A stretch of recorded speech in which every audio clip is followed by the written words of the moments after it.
We know that every year the budget is padded.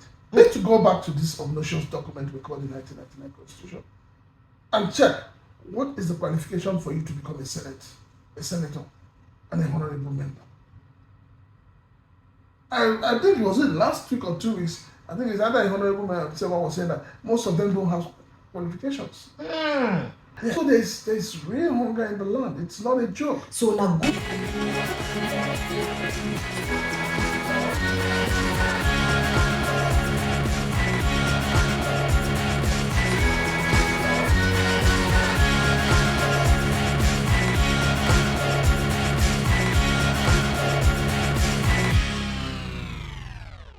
Welcome to Precious AU TV, and I always sweet my belly today with you every time to tell on things that happen for inside Nigeria. So the Nigerian budget will be the budget where you say President Bola Ahmed Tinubu will bring to table. Don't they raise a lot of controversy? As some people they talk say wait, in one breath, the budget where they know now about 49.something trillion naira, and then waiting Presido present now 47.something trillion naira. So which of these one be our real budgets? Which one will be say we won't come use? But as we talk about them, we come they see the different items and where they for inside the budget. First, they go buy cars for inside Aso Rock, the cars and where they go use. Remember, see for the supplementary budget where we say they do last year when the president come in, they may buy cars for that supplementary budget. Buy cars for the main budget. Now they buy car again now. They can't pass it up to the end. They go buy kitchen utensils, they go buy fridge, they go buy this, they go buy that. Most of the agencies, parastatals, and ministries, they see they repeat most of these items. So, as Nigerians they wonder about the thing, Bello El-Ruffai, the son of Malam El-Ruffai, come to our rescue. You know what's in the talk? Today for inside the floor of the house, when they scrutinize, talk about the budget matter. Now you raise and say, my lord, may I, excuse me, Mr. Speaker, sir.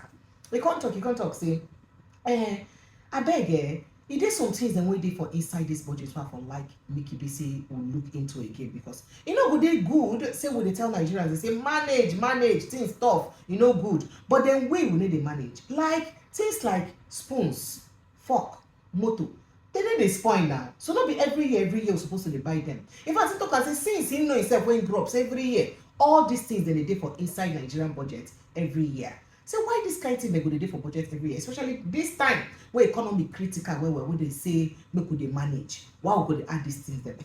The matter don't go haywire. Everybody begin talk about them. Well, make I go play you Bello El-Ruffai and listen to them as he carry his own mouth. You talk this matter. For Bello Muhammad, the floor is yours. Thank you, Mr. Speaker. My name is Mohammed Bello El-Ruffai. I represent the good people of Kaduna North. I'm from Kaduna State. Yesterday was a day of great privilege, and we thank the President and the Executive for laying the budget. Mr. Speaker, a lot of the things have been said already. I'll try to stick to time as quickly as possible by focusing on what I think is important. Recurrent capital is what is being discussed. Mr. Speaker, I want to ask again that this House remembers to compel the Executive to implement the Oronsai report. That's one. Two, we need to cut down on costs. Mr. Speaker, as you rightly heard, the recurrent of various budgets. Members need to be in this room to vote on this particular bill. So for those who are moving around, please sit to make sure you contribute in voting for this. Can I go on, sir? Sir, the recurrent issue is in every budget, even a young person like myself. We budget for vehicles every year. We budget for utensils every year. So what I would like us to do, sir, to open more revenues or block loopholes, is to look at all these ministries that are bringing their budgets. If they bought vehicles last year, please, they should just relax now. Vehicles do not expire. These are the little things, Mr. Speaker, that unless we start looking at them, the loopholes we talk about will not come out. I want to thank the leadership for sessions like this and other experienced members. It's a learning opportunity. But on this, the Oronsai report, sir, should be implemented. It is key. That is one.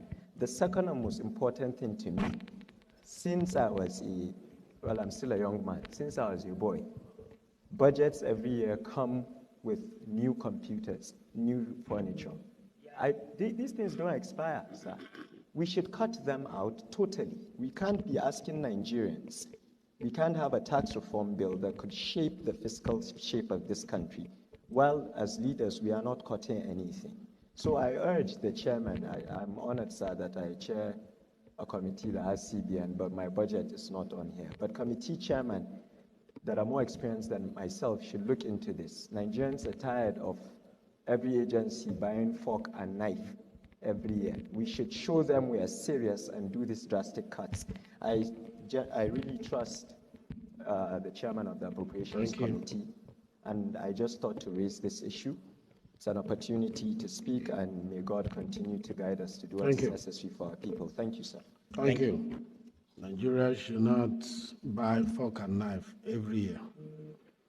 And I'm happy that the chairman of appropriation, the deputy chairman of appropriation, they are here making notes.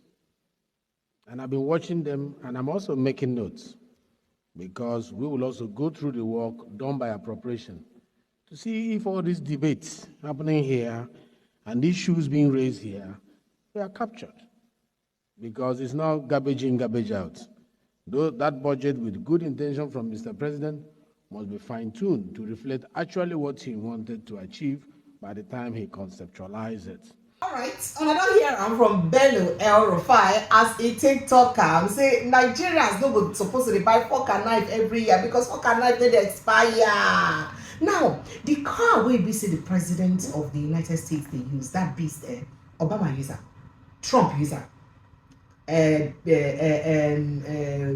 Oga, waiting be name again, Biden, Joe Biden, the user. Trump go use them again. How often will the United States say they change their own car? Our own car, the one where President Buhari use. Of course, in fact, the one where Jonathan use, not be waiting President Buhari they use. Not be waiting Tinubu they use now. Must we buy these things every time? That one is even good. Make you look at the servicing cars, the way we say they use for inside Aso Rock. Must they every year, all of these things they do, fridge, TV, all these things every year. Well, so join me inside the conversation. Prince Francis Chilaka, he did here with me already inside my studio. Prince Francis Chilaka, you don't hear this. Nigeria is a laughable country.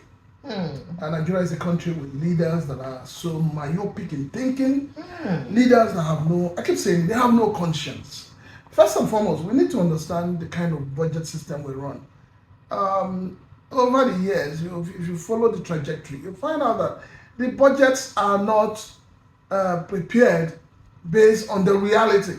What they simply do is to, change one figures here and there, and remove one or two things, add new one, and just send the old budget that they had presented a year before.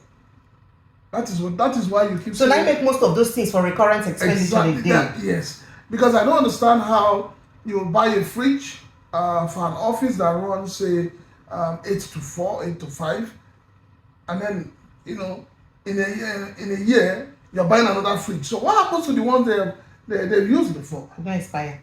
What expires after 1 year? Is it the thermostat? Is it the compressor? So these are. I'm happy that El-Ruffai's son is pointing this out. Even before now, a lot of us have looked at it and we're saying, look, why is it that Mr. President must buy new cars?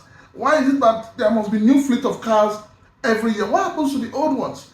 You see, this is the bad governance we're all talking about. What happens at the federal, happens at the state, happens at the local government. Remember, say they did 2 trillion. What's the Harry Potter they talk? Say get us there inside the budget. Where then the shade? So now they never let us know. We never know where they will put that 2 trillion naira inside. Ndumi, he's good at telling us the truth about the budget and telling us whether the budget has been padded or not. So I'm hoping he still has the balls to come out and tell Nigerians. But we know that every year the budget is padded. But remember, say this somebody also when they talk, say we come out to complain. One northern senator, make I don't talk in name, we come out to complain, talk, say this budget 40-something trillion naira. That's just about how many $1 billion? Say now small money. Say because now money where you say they use just connect pipe from Nigeria to Senegal. That's all. So for a budget of a whole country, that money is just too small. So you know, look at like say maybe they find everything put. No, they go use put money inside. The problem, Precious. The problem with this country is a lot of people in the Senate are not exposed. They may be. They might have gone to school. They might have degrees, but they're not exposed. There's a difference between being educated and being exposed. And for you to be a good leader, you must have the two of them. You must be educated and exposed.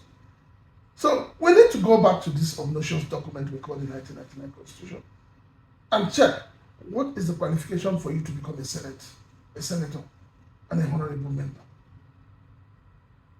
I think it was last week or 2 weeks. I think it's either a honorable member. Someone was saying that most of them don't have qualifications. Yes, he said it, and we know. We saw the drama that went on with our former president Buhari's certificate. We saw what transpired. So don't be an making me never be senator. At the point, we saw how our so-called senior advocates of Nigeria, SANS, 50, 100 of them, queued up to defend humanity. So that's the problem. The problem is the kind of leadership style we are running in this country. So make we look at the mood of the country. Remember, say this budget presentation happened on the same day we be say over 36 children they stampede them. It's gone up to 40 as I hear. Oh wow! Then jump on top of them because they go collect food and party pack when not even pass $3 for inside a party for inside Ibadan. That day, now this kind of thing happen. Now, and in a country where we say hunger practically caused the death of those children. Now, the kind of country where they're supposed to they add all this padding, they buy spoon every year, they buy car every year, they buy fridge every year, they buy this printing machine, they buy everything every year. Now, that kind of country, for presidents to they change cars every year, so for presidents to they buy air fleets, where you know if you use the one way you get before, when the president of the United States and other states they use the one the way they use things. But he thinks say it day right for him to change your own. Is it good? Because I would say El-Ruffai on the top. Say times they had. Say then the leader supposed to lead by example. To start. There's a big disconnect between the people and those who lead them or govern them. There's a big disconnect. The Nigerian leaders, whether they are poor before they get into power or not, the moment they become a honorable member, a senator, or a president, they lose touch with reality. So when you're saying that there is hunger in the land, how can you be saying there's hunger in the land? When a senator enters his car, the AC is on. And he gets official car. Meanwhile, a senator for inside US no gets official car. They will drive him to the airport, he bought a plane. He doesn't even know how much fuel takes him to the airport. He doesn't know how much the flight from Abuja to Lagos is. He doesn't know. A country where, if it was a few months back, have you forgotten, that a governor left the state and went to party somebody's birthday in one of these islands. So the point is that our leaders are not in tune with what is happening. They pretend not to know, but they know. So the greed and selfishness living inside of them is beclouding their sense of judgment. So if you look at what happened in Ibadan, you may, people have been arrested here and there, and I ask myself, why are you arresting the organizer? Did the organizer instruct people to come and die or not? But let me tell you one thing that will shock you, Precious. If today you put up a canopy outside your house or within your premises, but the gate is wide open, and you're probably inviting 20 people, I'm telling you, by the time you bring out a Ghana must go back containing food out, you'll be shocked at how many people will show up at your doorstep. There's on my street, there's a woman that sells food in the mornings, and I've found out that her food is relatively cheap.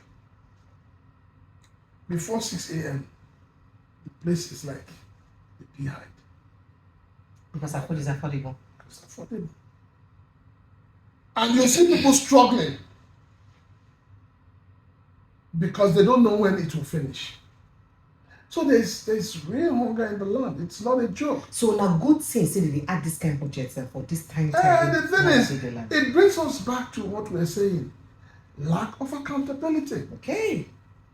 Lack of accountability. Okay, so our leaders are not being accountable to the people. So you see this new consciousness now will build up as a way of holding them accountable. How far will it go? You remember what happened last year with Ndume? When they talked about, was it not? I think it was Ndume. No, it wasn't Ndume. We don't forget it. Just go ahead. Yes, when they talked about budget padding and he was suspended. So the point is this: the point is not an issue of new consciousness. It's an issue of will it see the light of day? I mean, okay, good. You heard one. The speaker was saying, "Oh, he was taking note. He saw this chairman of this taking note." Tomorrow, what happens? Will it stop them from implementing the budget or approving the budget?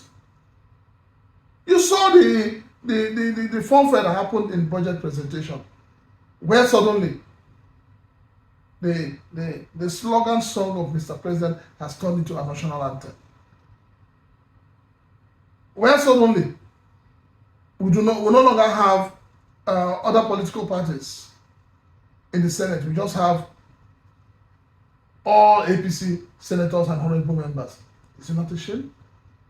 So if we are conscious as a people, and if our leaders are conscious, they should know that that song was not necessary. And then when your president made a statement of calling them 11th assembly, and they tried to correct him, rather than to say, "Oh, sorry," he said, "No, I wrote 11th."